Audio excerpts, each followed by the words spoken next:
আমার ইউটিউব চ্যানেলে সব বন্ধুদের জানাই স্বাগত। আমি আবার চলে এলাম একটি রেসিপি নিয়ে। রেসিপিটি দেখুন, দেখে ভালো লাগলে লাইক, শেয়ার, সাবস্ক্রাইব অবশ্যই করবেন। কমেন্ট করতে ভুলবেন না কিন্তু।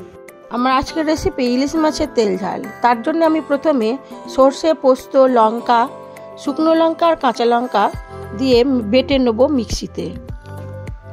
তারপরে মাছটা নুন হলুদ মাখিয়ে নিয়েছি।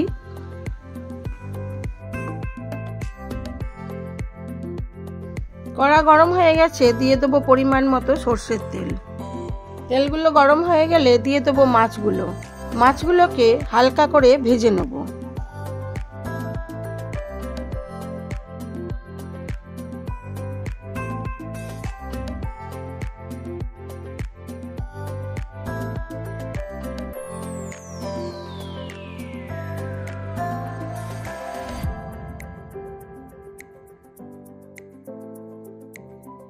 মাছগুলো ভেজে তুলে নেব। নিয়ে ওই তেলের মধ্যেই দিয়ে দেবো খুব কম পরিমাণে কালো জিরে। তারপরে দিয়ে দেবো যে মশলাটা করে রেখেছিলাম ওইটা। হ্যাঁ, এটা আমার পিসি করছে, এটা আমার হাত নয়। তারপরে দিয়ে দেবো মশলাটার উপরে নুন হলুদ পরিমাণ মতো, দিয়ে মশলাটাকে একটু কষিয়ে নেব। তারপরে দিয়ে দেবো সামান্য সর্ষের তেল কাঁচা, দিয়ে মাছগুলোকে একে একে দিয়ে দেবো।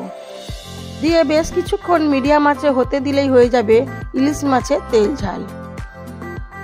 আজকে এই রেসিপিটি আমার পিসি করলো। এবারে এটাকে সার্ভ করে দেবো। আমার এই ভিডিওগুলো যদি আপনাদের ভালো লেগে থাকে তাহলে লাইক, শেয়ার, কমেন্ট অবশ্যই করবেন। আর নতুন বন্ধু হয়ে থাকলে একটা সাবস্ক্রাইব করে দেবেন।